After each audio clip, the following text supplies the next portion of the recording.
Campbell's soup on your shelf is like a part-time cook in your kitchen. The makers of Campbell's Soups bring you Request Performance.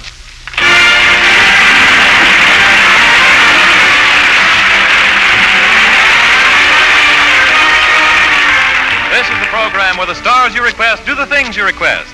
Tonight we bring you a cast of some of the greatest stars of motion pictures and radio. Dorothy Lamour, Barry Fitzgerald, Alan Young, Jean Sablon, with Leith Stevens and his orchestra, all in Request Performance, produced by the Maskers Club of Hollywood.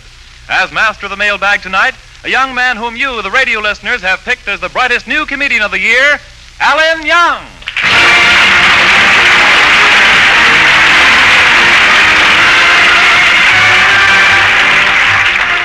Hi, everybody, and thanks for all your letters to Campbell Soups Hollywood.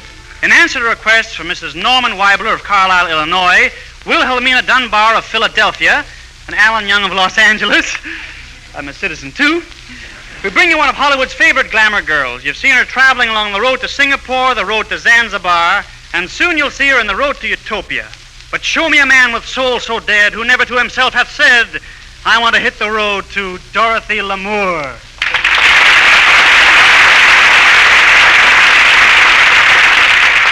Hello, Alan. Who are you? I'm Dorothy Lamour. Oh, no, you're not. Now, I've seen Dorothy Lamour in the movies, and she's 14 feet tall, very skinny, and has a pointed head. Do I look like that in movies? Maybe it's because I always sit in the first row on the side. Well, Alan, I hope nobody asked me to travel any place on this program. Out at Paramount, I've hit the road so many times, it's beginning to hit back. Well, why don't you do a picture someday called The Road to No Place? I could play your husband. Then the hit song would be I Ain't Got No Body. Yes. Yes, of course, there'll have to be some lovemaking in the picture. We just couldn't be married right away, you know. Well, the first scene might be just you and me in the moonlight. And I'd say to you, oh, Alan, you're so handsome and virile and muscular. Oh, you're just saying that because it's so obvious.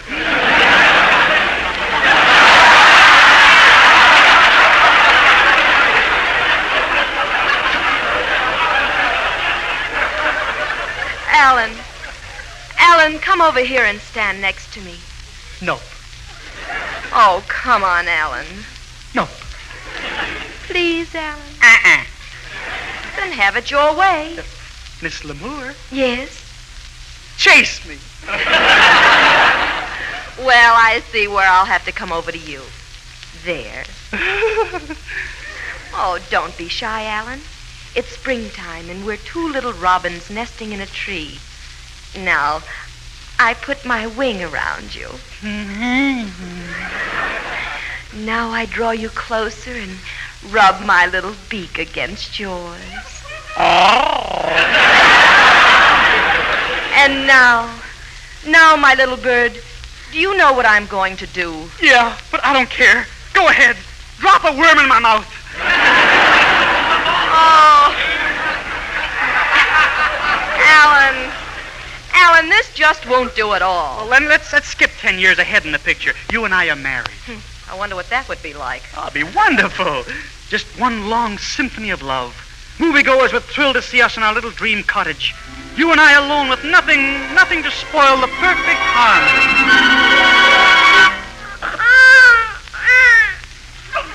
Can't you be quiet, Alan Jr.? You just had 2 bottles. You know that 7-Up costs money. How'd you get the baby to stop crying? I just changed his sarong. I'm hungry. What's that boiling on the stove? Oh, that's laundry. I thought it smelled too good to be food.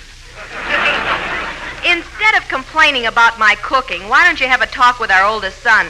I think he's playing hooky again. Okay, here he comes now. Hiya, Pops. Let me a thin, will ya? I got a big date with a tomato. Son, I'm glad I sent you to Harvard. Junior, why aren't you in school today? I had a little trouble in chemistry class. I was working on a new atomic bomb. When I finished it, I stuck it under the teacher's desk. And did they expel you from school? What school? So you blew up the schoolhouse, eh? Oh, bless your little... Now we should grow up, son. Your shirts are a little too tight on me.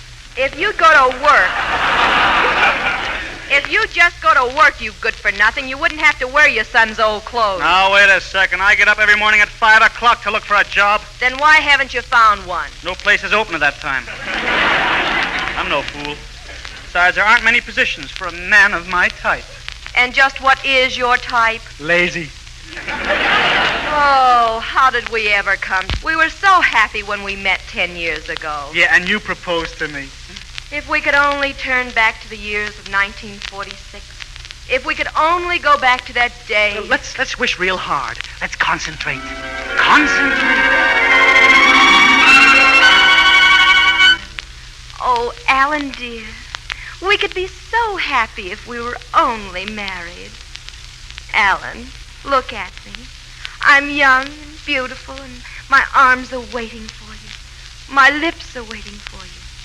Kiss me, Alan. Kiss me.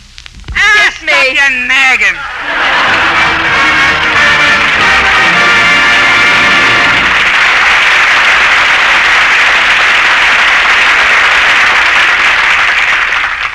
Dorothy, you make me feel as if I were young again.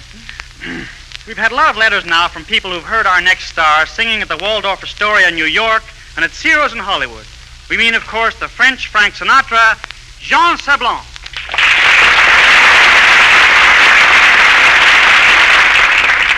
Bonsoir, Alan. Merci, merci. Oh, ciment mixer petit. You are a fellow Frenchman? Oh, of course. I've been in Paris more times than April. Actually, I haven't been in Paris for 10 years, but I still keep in touch with them. Postcards, you know. You make the joke, yes? Yes, but the people they laugh know. Well, Mr. Sablon, I suppose you're going to sing one of those big French hits tonight? You know, Alan, in the big Paris cabaret, you hear the same tune you hear in Walla Walla, Washington, or even Cucamonga. Cucamonga, that ancient French village. John, the request performance audience has asked you to sing It Might As Well Be Spring in 2 languages. So you might as well.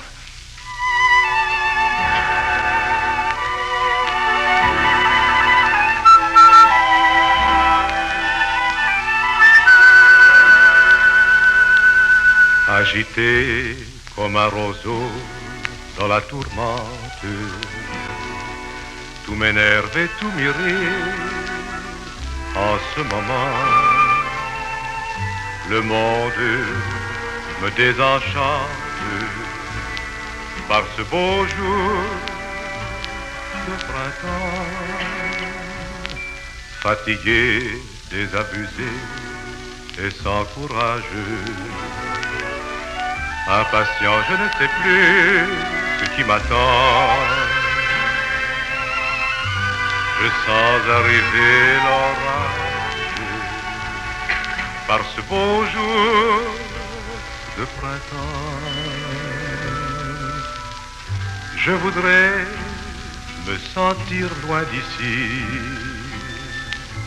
fuir la vie de chaque jour. Et peut-être, en m'évadant ainsi, y trouverai-je l'amour. I must be busy as a spider spinning their dreams. I'm as giddy as a baby on a swing. I haven't seen a crocus or a rosebud or a robin on the wind, but I feel so gay in a melancholy way that it might as well be spring. It might as well be spring.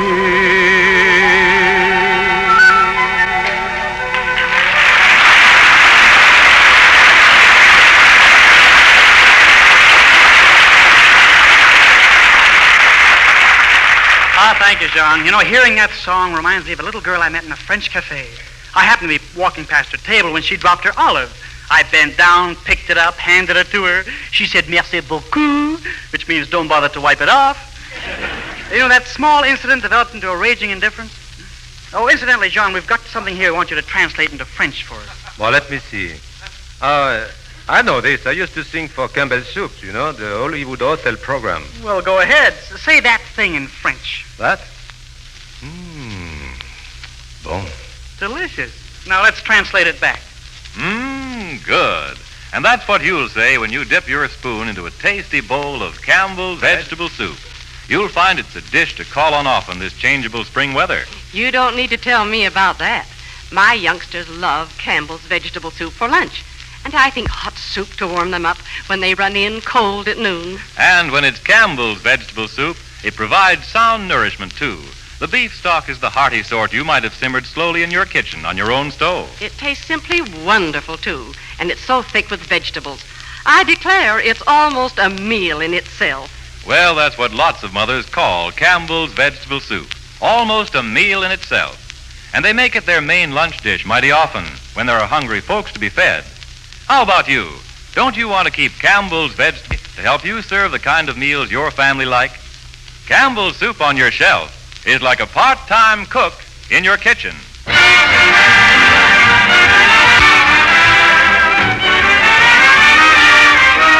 Well, it's March 17th, St. Patrick's Day, and the perfect time to answer all your letters to Campbell's Soups asking favorite Irishman, the grand old man of Going My Way, His Honor the Barber, Barry Fitzgerald.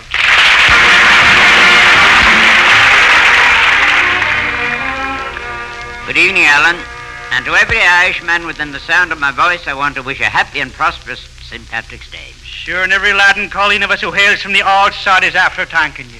Well, I didn't know you were an Irishman, Alan. Oh, sure, faith and begorra. I always say.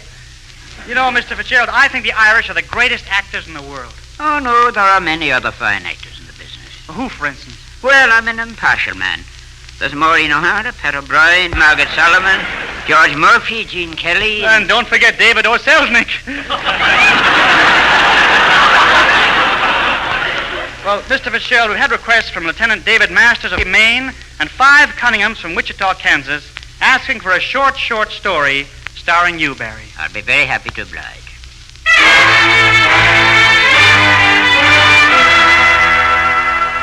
You Barry Fitzgerald in a request performance scenario in a nutshell, entitled Mulvany and Company.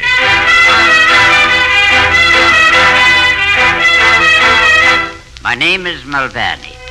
I'm president of Mulvany and Company. I'm also the vice president, also the secretary treasurer. The company and I sell groceries. We've served this community 23 years come April. But that's going to be changed one of these fine days.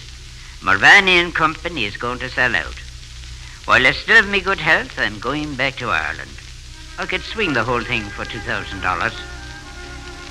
Yeah, $2,000 will take me back to Ireland. Back to Ireland. The smell of the west wind off the peat bog and the mists rolling down the glens. Don't handle that candy, son. Mr. Mulvaney, what can I buy for 2 pennies? And you've the candy's mouth 2 pennies.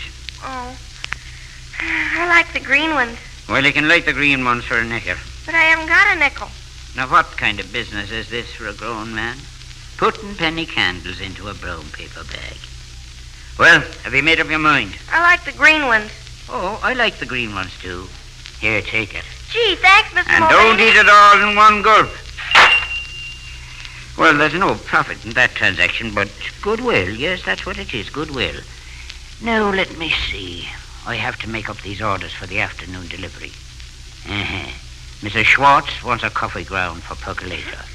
Mrs. Sloan wants a dozen cream puffs. Oh, no. She's getting far too plump. I'll only send her half a dozen. Can I help you, sir?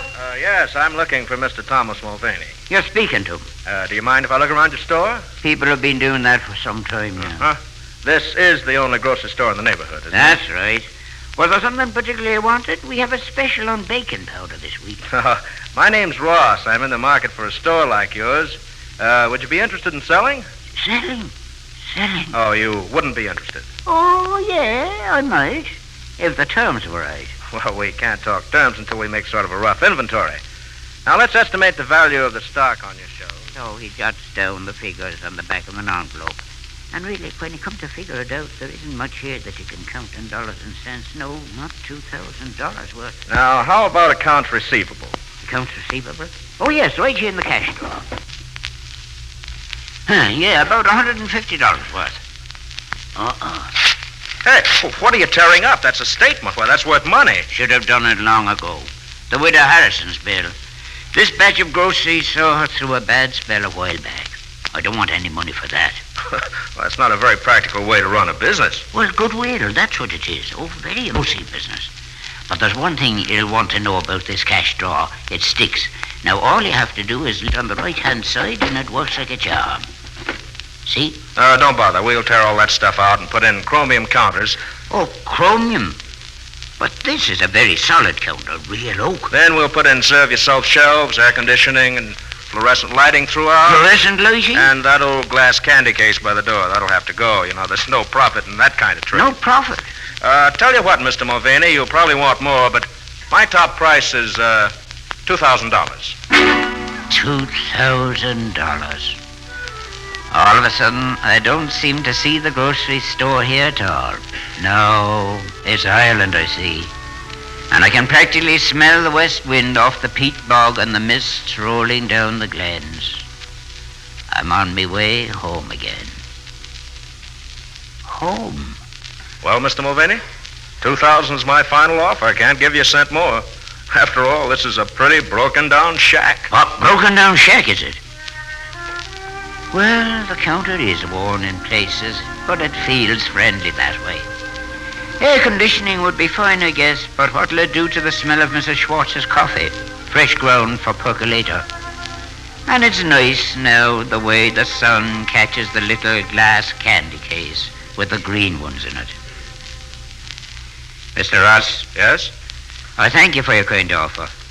But I've kind of got used to this broken-down little shack. I don't think I'll sell.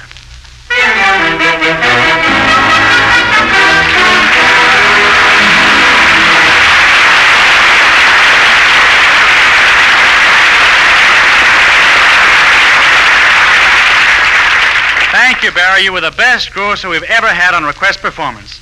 Don't forget that pound of butter you're saving for me under the counter. The next letter to request performance was written by Arnold Robinson of Minneapolis. He'd like to hear what would actually happen if somebody were actually stranded on a desert island with Dorothy Lamour. Actually. Well, that's a pretty tough request, but Dorothy and Barry and John and I will be happy to oblige. It all starts with a sea voyage. It was a pleasant sort of a day on the 17th of March when the good ship, the SOS, sailed from Denver, Colorado. Denver, Colorado? Very rough voyage. During the first 1,000 miles, the waves were as high as the Rocky Mountains. Come to think of it, they were the Rocky Mountains. The winds grew fiercer and fiercer, and I knew we were in for a big blow. Crew were in trouble. Fitzgerald, take a sounding. How deep is the water? 12 feet. Good. Now, how deep is it outside the boat? Captain Young, I wish to report to you about the mizzen mast. What about the mizzen mast? It's missing. Yeah, we'll have to work fast. But I have mal de mer. Mal de mer, what's that?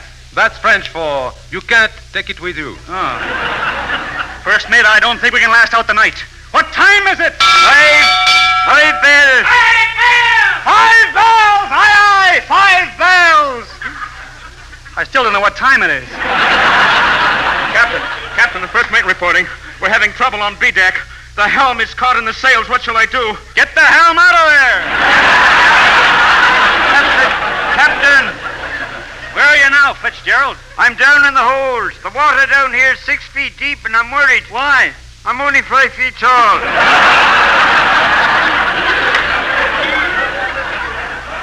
Holy smoke! Where is Jean Sablon? Don't worry, he's okay. Then he's still on his feet. Yeah, he must be. I'm standing on his shoulder.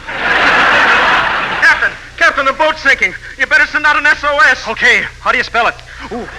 Captain, we're lost. The water's over the deck. Man the lifeboats! Women and comedians first!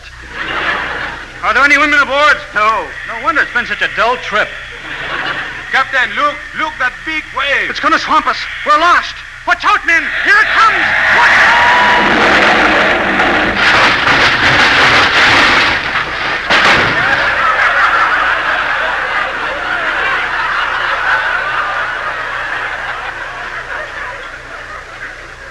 And so we landed on the peaceful little island of Hubba Hubba.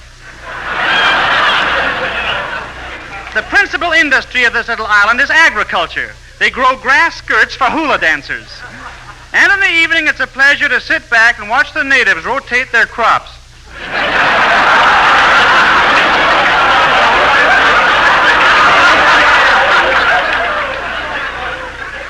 The first day on the island, we saw no one. Fitzgerald, Sablon, and myself wandered the beach for hours, till finally we noticed something, a footprint in the sand. Inside the footprint, there was a foot. Attached to the foot, there was a body. And around the body, there was a sarong. You looking for someone? Dorothy Lamour. You were expecting maybe Robinson Crusoe? Miss Lamour, that sarong, it's so, and besides, well... What are you trying to say? That sarong, it covers you where you're not, and where you are, it isn't. Step aside, Sonny. Let a man of experience get a grip on this. Well, I always say a man is only as old as he looks. Well, I always say if a man only looks, he's old. Gentlemen, step aside and let the master take over. Mademoiselle Lamour, vous êtes la plus belle des belles. Mademoiselle Lamour, votre nom vous va parfaitement. Vous êtes vraiment ravissante. Voulez-vous... Mr. Sablon, what are you saying? Well, in France, that means have a Coke. Gentlemen, one side, please. Watch Alan Young, the great lover, perform.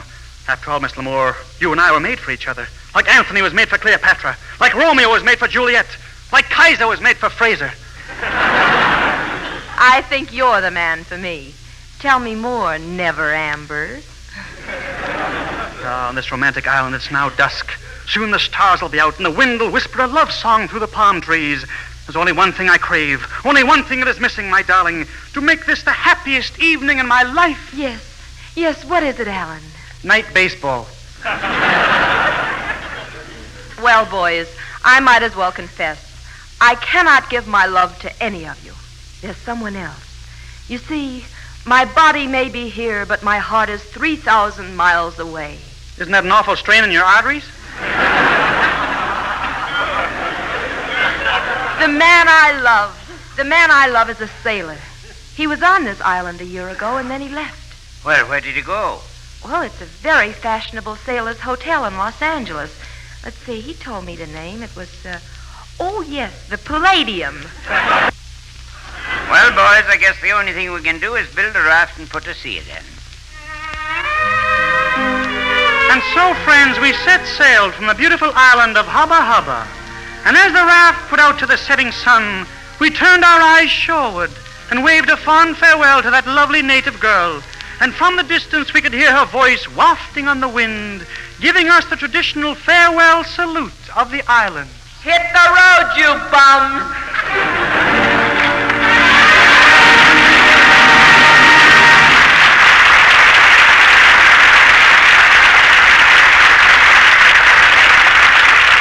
The proof of the pudding is in the eating, they say, and it seems that also goes for soup. It goes for Campbell's vegetable soup, Alan. For when good home cooks taste it critically, they discover Campbell's is every bit as delicious as their own homemade kind. Yes, indeed. The first time we had Campbell's vegetable soup, the family said it tasted just as good as mine. Well, that's a swell compliment for Campbell's, Mrs. Thatcher. Maybe the reason is that Campbell's make their vegetable soup with your own sort of home kitchen care.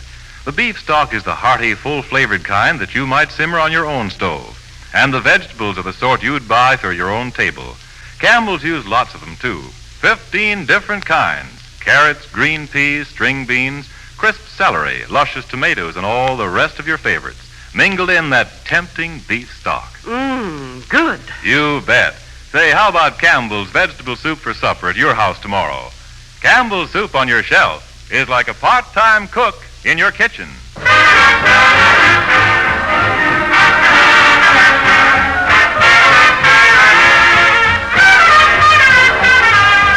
now, for as much time as the clock will allow, Leet Stevens and the Request Performance Orchestra play the tune your letters have asked for most often the past week.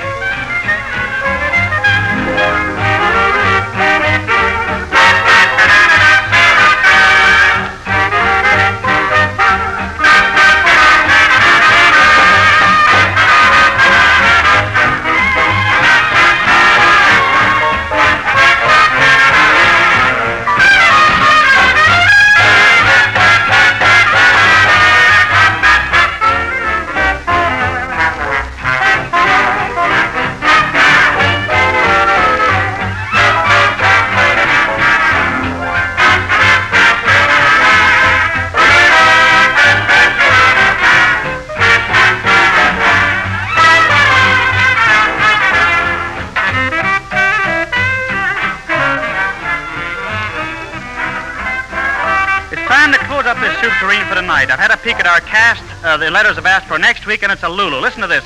Merle Oberon, Joey Brown, Vera Vague, the Merrimacs, and Bugs Bunny.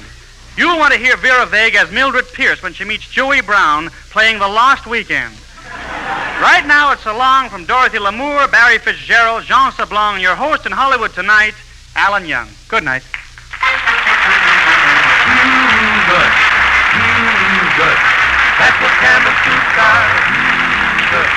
Every week, Campbell Soups bring you two big shows, the Jack Carson Show on Wednesday and on Sunday, Request Performance. Remember, you're the boss in these Request Performance broadcasts. Your letters addressed to Campbell Soups Hollywood pick the performers and tell them what to do.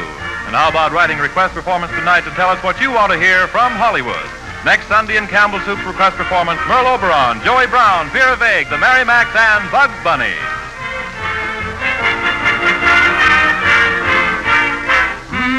Good.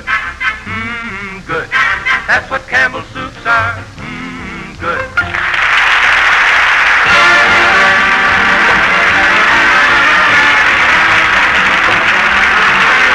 Alan Young is soon to be seen in the 20th Century Fox Technicolor picture Martyrs. This is CBS, the Columbia Broadcasting